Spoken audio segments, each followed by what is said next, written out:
Hey friends, I thought I would talk to you today about smartphone addiction.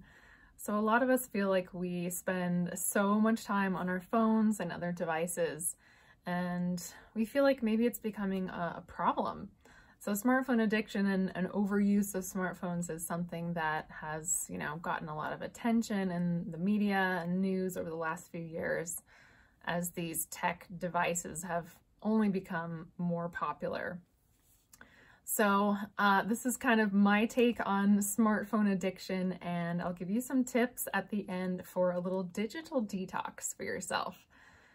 So the first place that I like to start is just this idea of smartphone addiction and reframing that idea. So when we hear, I'm addicted to my smartphone, it's a pretty negative connotation, right?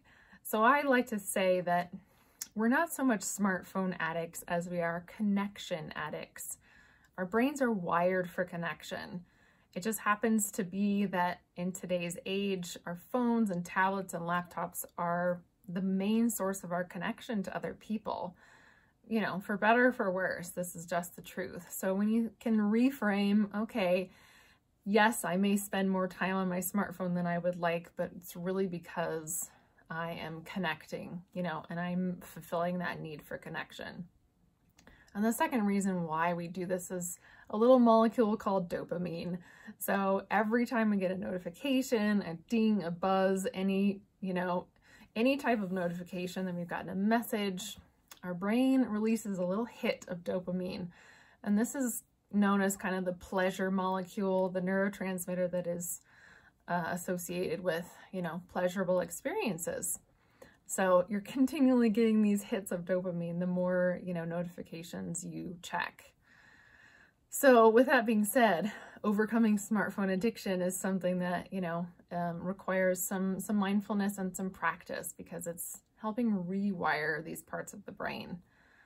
So my kind of top tips for a little digital detox, if you will, which is something that I do recommend doing just because, hey, I'll be the first to admit I spend a lot of time on Instagram. I spend a lot of time on social media, and, I can tell if I've spent too much time on there. I know it's not the greatest thing for me.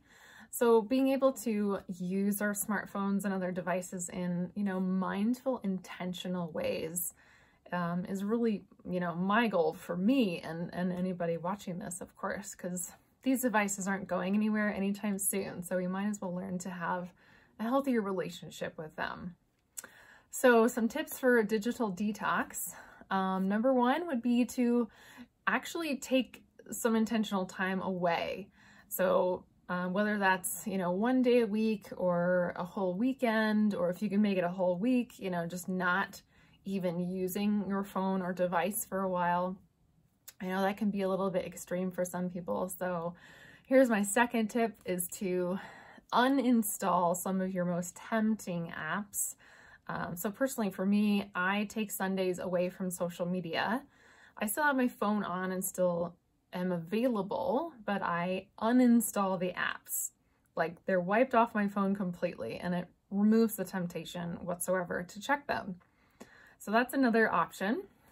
And tip number 3 would be to create no phone zones in your house. So this kind of creates a space boundary for, places in your home that, phones aren't allowed. So some people have created, no phone zones in their bedroom, which is always a good idea for sleep and for intimate activity. Don't have your phones near you. Things like the dining room or dining room table, that area, and family rooms are great ideas for that. Another tip for digital detox is to install some apps or use features on your phone that monitor your screen time and help you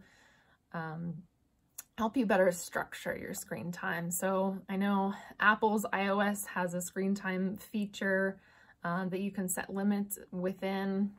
Some other apps that I like, one of them is called Moment. It's probably my favorite. I think there's one called Off the Grid for Android users. So there are a few options out there nowadays of good apps to help you monitor screen time and control your screen time. So that's always an option too. And my last tip is just kind of getting practice, doing kind of daily activities without your phone on you all the time. Because I don't know about you, but I'm used to always having my phone, like it's always in my pocket or always in my purse, even if I'm just like walking around the house or doing chores. And like, I know that it's not necessary, but it's just become habitual. So start practicing taking time where you just like set your phone down and leave it there for a while. So whether you're, you know, going for a walk around the neighborhood or doing the dishes or, you know, any of these kind of mundane daily tasks, practice just not having your phone anywhere near you. Because these are kind of low risk activities, and your phone is still around. It's just like not by you all the time. And once you get comfortable doing that, start doing more and more activities, maybe even leaving the house without your phone for a quick errand or something like that, and start getting that mental and emotional space. And of course, part of digital detox is not only time away from your phone, but also what kind of content is on your phone. So for me, a huge thing for my, you know, mental and emotional health, especially as an empath, a highly sensitive person, is to really curate what is on my feed. And this takes time and takes continual pruning, and I'm still working at it, honestly. So going through my social media accounts, you know, unfriending, unfollowing, or just muting accounts. You don't necessarily have to unfriend or unfollow, but at least mute the accounts that, you know, don't make you feel good, you know, and you'll know this when you're tapped into your body. How does a certain account or how do certain posts affect your mental health? So, you know, being able to unfollow or not seeing those things on your feed is really important. And instead of watching things like the news or, you know, fashion or brand accounts that maybe make you feel like you are less than, or that you need to buy things, or, you know, all those, that realm.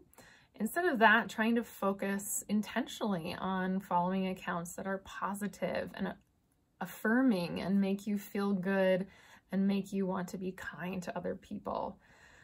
So again, that takes some time to curate your feed, but that's really a great way to make at least social media itself a more positive experience. So I hope these tips were helpful for you. Again, being able to reframe that you're not so much a smartphone addict as you are a connection addict, and that your brain, these dopamine pathways, are reinforcing this behavior. So give yourself some time, some compassion. It will take some practice to get a little digital detox. So if you liked these tips, I would love to hear your comments. And if you have any more tips you want to share about digital detox, go ahead and drop a comment below. If you like this video, don't forget to give me a thumbs up and subscribe to my channel. Until next time, guys, take good care, and I'll see you later. Bye.